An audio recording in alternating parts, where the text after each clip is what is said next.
weeks passed without a single disappearance. No missing children. No unexplained returns. No lights flickering in places that should have been dead. Generators ran where they were supposed to. Cameras stayed on. Patrols returned to predictable routes. Abeni City exhaled. Parents loosened their grip. Markets stayed open later. The night stopped being watched so closely. The investigation unit was quietly reassigned, not dismantled, just redirected. Harriet was sent to administrative review. Darius was placed on temporary leave. Files were archived under ongoing evaluation. No orders were written. No objections were raised. Everything was done with politeness. And politeness, the head of police knew, was the most effective way to end resistance without ever calling it that. In the underworld, the name Sniper was spoken carefully. Never loudly, never directly. Sniper did not recruit. He did not threaten. He did not appear. People simply received instructions. A phone that rang once. A message that deleted itself. A job that paid well enough not to ask questions. Watch the streets. Keep this generator running. Deliver this package. Walk away. No one ever met him. No one ever described him. Those who tried found their memories thinning, like details that refused to settle into something solid. Sniper understood something most criminals never did. People do not need loyalty, they need structure, and he gave it to them. It began with a mistake that should not have mattered. A junior analyst, new, unimportant, invisible, was reviewing old dispatch logs for training purposes. The kind of work that existed only to occupy desks and justify budgets. She noticed something odd, not wrong. Odd. During the peak of the disappearances, certain patrol requests had been approved faster than others. Not denied, not delayed. Fast-tracked. The approving authority code was consistent, always the same. The head of police, that alone meant nothing. Senior oversight often did. But then she noticed something else. The approval occurred at times it was publicly visible. Press conferences, public events, broadcast interviews, moments when it could not possibly be issuing directives, or so it appeared. She flagged it gently, professionally, without accusation. The report disappeared within an hour, so did her access credentials. Harriet felt it before she understood it. The city was too calm, not relieved, not healing, managed. She had seen this before, not in policing, but in systems, in organizations where problems were not solved, only absorbed into silence. She requested her case notes back, denied. She requested a meeting with the head of police, granted too quickly. His office was immaculate, no personal photos, no clutter, no shadows. The lights were even, deliberate, designed to erase corners where doubts lied together. He looked tired, he said kindly. "I am not," Harriet replied. A pause. He smiled. "Then you should rest anyway. This case has cost everyone something." "That's why I am here," she said. "It hasn't cost you anything." The smile did not fade, but something behind it adjusted. "I carried the weight of this city when others hesitated," he said. "That's cost enough." Harriet nodded slowly. "Who ended the investigation?" she asked. "I did." "Why?" "Because it had become dangerous." "To whom?" "To believe." That word again. Harriet felt it settle in her chest like a warning bell. "Belief in what?" she pressed. "In safety," he replied calmly. "People don't survive long without it." She studied him, his posture, his breathing, the way he never leaned forward. This was not a man defending himself. This was a man controlling the frame. That night, Harriet broke protocol. She accessed a backup archive that had not been updated in years. A forgotten server, old, slow, largely ignored. She searched one term, sniper. Nothing. Then she searched differently. Power approvals, emergency overrides, infrastructure access logs. A pattern emerged, not a network, a hub. Every unofficial power line, every generator exemption, every blind CCTV zone, they all traced back, not to Emeka, not to watchers, but to policy level authorization, signed, stamped, approved by one office, one desk, and one man. Darius returned without being called. He looked older, sharper, like someone who had spent time thinking instead of sleeping. "You were right," he said to Harriet, about the city being managed. She showed him the files. He didn't speak for a long time. Then he said the sentence that ended the last safe assumption Abeni City had left. "Sniper doesn't hide from the system," Darius said quietly. "He is the system." They did not say the name out loud. They didn't need to. The head of police went on air again, not because he needed to, because he wanted to. "I promise the city accountability," he said. "I steady, and I will deliver it." The city watched, trusted, believed. Behind the screens, Harriet and Darius began preparing something far more dangerous than an arrest. They prepared exposure. Because you do not remove a man like Sniper with handcuffs first. You remove him by making the city see him. And once seen, there is nowhere left to hide. Harriet understood something before Darius said it. You could not arrest the head of police the way you arrested other men. Not quietly, not suddenly, not with a warrant served at dawn. If Sniper vanished, the city would fracture. People would invent softer explanations, political ones, administrative ones. It would become a rumor again, and rumors were his natural habitat. "No handcuffs," Harriet said, "not yet." Darius nodded. "If we move too fast, it becomes a matter to order. And if we move too slow," she replied, "he keeps controlling the dark." They needed a trap that did three things at once. 1. Force Sniper to act. 2. Expose his method. 3. Make the city witness it. Only one kind of trap would do that. One that threatened belief. The city woke to a rumor, not a broadcast, not a report either. A whisper. A child had gone missing again. No name, no photo, no confirmation. Just enough uncertainty to trigger the old fear. Parents checked their phones. Markets murmured. Lights stayed on later. Within an hour, the head of police knew, because Sniper always knew first. Not from reports, but from movements. Fear moved electricity. Electricity moved him. He did not call anyone. He did not send orders.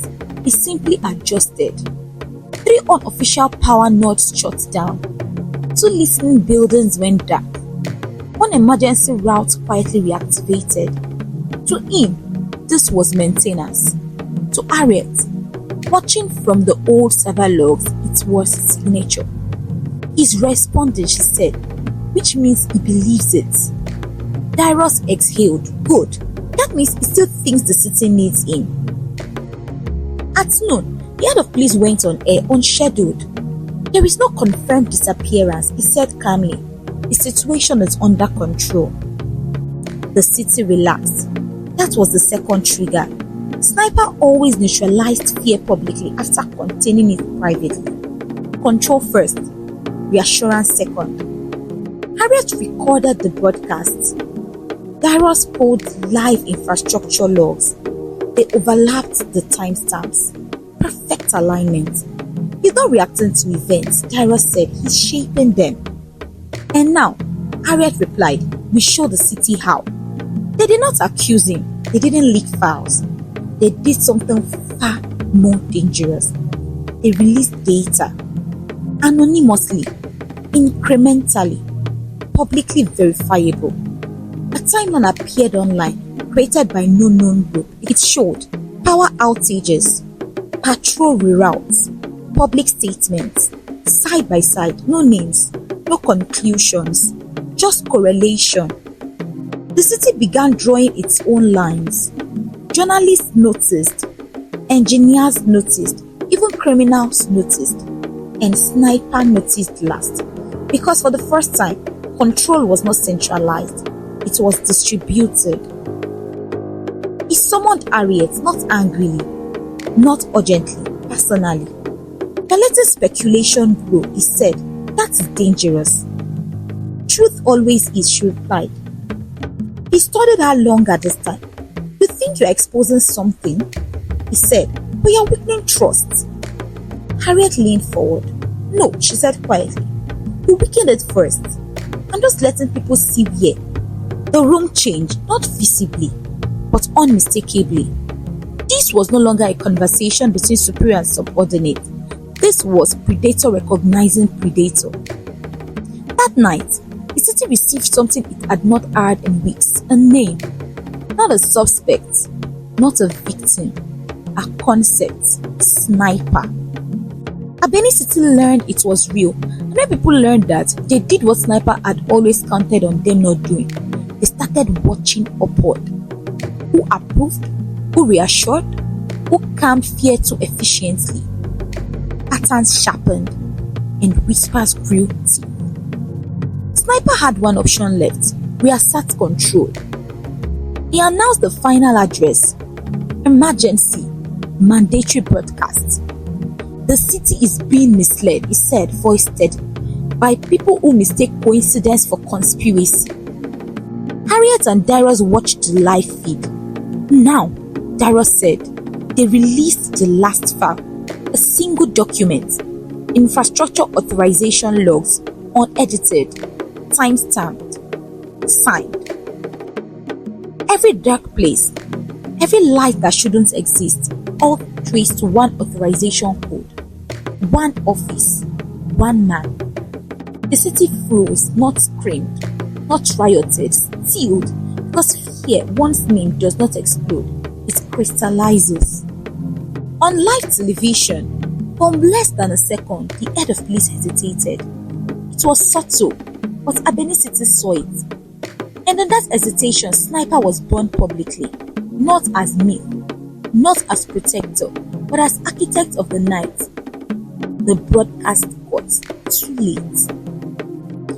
They did not storm his office, they waited, because now he had nowhere to go. When officers entered, neutral, unarmed, procedural, the city was already watching. Cameras were everywhere. No sirens, no violence, just a man standing up, smoothing his jacket and saying calmly, "You have misunderstood what I was preventing." "No," Harriet replied, "we have finally understood what you were controlling." They coughed in, slowly, publicly, irreversibly. Abeni did not erupt. It mourned, not the man, the idea. That safety had a face, and that face had lied. Light stayed on all night, not from fear, but from vigilance. They did not put him in a normal holding room, not because they feared he would escape, because they feared what his presence would do to every officer who walked past. He was not just a suspect, he was the shape of authority itself, now wearing cuffs. They placed him in an interview room deep inside the station, one with no windows and no mirrors, 2 chairs, 1 table, 1 camera that could not be turned off without leaving proof. Harriet insisted on that camera, not for evidence, but for history. Darius stood behind her, arms folded, silent. The head of police sat calmly, hands clasped as far as the cuffs allowed, posture still perfect. The head of police sat calmly, hands clasped as far as the cuffs allowed, posture still perfect. Not because he was innocent, because he had practiced being unshakable longer than anyone in that building. "You look disappointed," he said, voice low. Harriet didn't answer. "You wanted a monster," he continued, "a man who drools, who panics, who begs. Dairos spoke once. No, he said. We wanted a reason that didn't insult the dead. The head of police smiled faintly, then asked. Harriet opened her folder, but she didn't read from it. She leaned forward and asked the only question that mattered. Why children? Silence held for a bit. Not because he was thinking, because he was deciding how much truth Abeni City deserved. I didn't start with children, he said. Harriet's jaw tightened. He continued as if giving a briefing. I started with men who vanished into the city's forgotten places. Drunks, runaways, street boys who slept near power lines. No one filed reports that lasted past a week. He looked at the camera. Do you know what that taught me? Harriet didn't respond. That the city doesn't fear crime, he said. It fears embarrassment. It fears disorder being seen. Dairos shifted slightly. The head of police noticed. Then I tested something else, he said. A missing child doesn't just cause panic, it causes obedience. Harriet's hand tightened around her pen. You are saying? I am saying, he cut in smoothly, that Abeni City became governable the moment he believed the night had tea. Harriet stared at him. You kidnapped people to make the city behave? He shrugged. Minimal. I use disappearance the way governments use curfews, he said, to remind people that safety is conditional. Dairos' voice dropped. And the boys returned? The head of police looked down briefly, as if considering a minor detail in a larger plan. Returns are not mercy, he said. Returns are messaging. They say someone decides. Harriet inhaled slowly. And Sniper? She asked. His eyes lifted. For the first time, a trace of pride flickered. Small, controlled, unmistakable. Sniper was a necessary distance, he said. People obey a myth better than they obey a man. A man can be challenged. A myth becomes a ceiling. Harriet spread out photographs. Men, women, ordinary faces. These are the watchers, she said. These are the runners. These are the people paid to keep light on where they shouldn't be. None of them knows you. Of course not, he replied. You built a machine where no one knew the architect. He nodded once. Compartmentalization, he said. The city taught me that everyone only sees their streets, their neighbor, their small fear. He leaned back slightly. I simply arranged small fears into a system. Dairos asked, voice hard, how did you keep them loyal? The head of police answered immediately. I didn't, he said. I kept them busy. You think loyalty is love? It isn't. Loyalty is repetition. It is habit. It is getting paid on time. It is believing you are too deep to stop. He glanced at the camera again. Tell the city that, he said. See if it forgives itself. Harriet slid one final item across the table. A simple ledger. Abeni City's forgotten ledger. The one Dairos had photographed. The list of observers. The names of those who noticed too early. Those who asked questions too loudly. Those who went quiet afterwards. At the bottom, written lightly, recent, Harriet. She tapped the page. This, she said, voice steady, isn't control of night. This is control of speech. The head of police stared at the name, then met her eyes. Speech creates panics, he said. Panic creates disorder. And disorder, Harriet replied, creates the excuse you live in. He didn't deny it. He simply said quietly, you were supposed to stop. And you were supposed to protect, Harriet answered. That landed, not as a dramatic line, but as a verdict. They didn't wait for press permission. They didn't wait for approvals. They released the arrest confirmation with one sentence. The head of police is in custody in connection with the Abeni disappearances. Investigation ongoing. No adjectives. No comfort. No cover story. Abeni City went silent. Not the silence of fear. The silence of a room discovering the trusted pillar is cracked. Then the city reacted in waves. First, denial. People said it was politics, a setup, a distraction. Second, rage, because denial cannot hold against patterns once seen. Third, grief, not for him, for themselves. For every time they had repeated his assurance like prayer. For every time they had blamed the wrong faces because it was easier than blaming the one at the top. Mothers stood outside their homes with porch lighting all day. Fathers walked children to school again even when they were late for work. Markets reopened, but quieter. Not because trade had died, because trust had died. When the head of police went down, the network did not explode, it evaporated. Because it had never been a brotherhood, it had been a schedule, a routine, a paycheck. Within 48 hours, 3 watchers turned themselves in. Not from guilt, from panic, because the myth had a face now, and a face can be haunted. Generators in abandoned buildings went dark. The listening posts emptied. Phones stopped ringing. The underworld did what it always did when a king fell. It pretended it never bowed. But Harriet knew better. A system does not die because one man is arrested. It dies when the city stops believing it has to. On the third night, Harriet received an envelope at her doorstep. No stamp, no name, no return address. Inside was a single sheet of paper typed. Belief travels faster than truth. Under it, one new line. Truth travels farther when it costs you something. Harriet stared at the words. Darius arrived 10 minutes later as if he had known. This isn't him, he said. Harriet looked up. You are sure? Darius nodded slowly. He is in custody, he said, but the philosophy isn't. The city had arrested the man, but the idea that built him still lived in the streets. In the way people whispered, in the way rumors moved faster than facts, in the way fear tried to reorganize itself, looking for a new owner. Harriet folded the paper and placed it in her folder, not as a threat, as a warning. They moved the head of police at dawn, this time with sirens, not to protect him, but to announce to the entire city, the night has been returned. As the convoy passed through Abeni City, people stood outside. No stones, no shouting, just eyes. Thousands of eyes, watching a man who had taught them to fear shadows, now exposed under morning lights.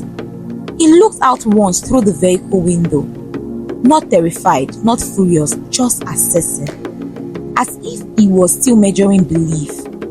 Harriet stood at the station steps with Darius. Do you think he regrets it? Darius asked. Harriet didn't answer immediately. Then she said, he doesn't regret what he did. Darius looked at her. What does he regret? Harriet watched the convoy disappear.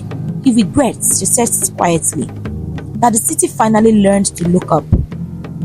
Abeni City went back to work that morning, but nothing felt the same, because the truth was no longer only about kidnappings. It was about the final, terrifying understanding the city could not unlearn.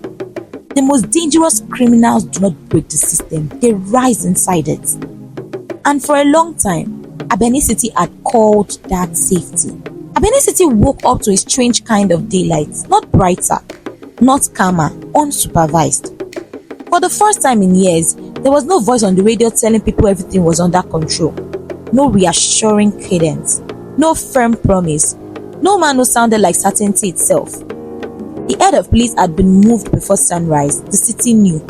Not from official channels, from silence. Buses ran late. Markets opened unevenly. People waited an extra second before stepping into the road.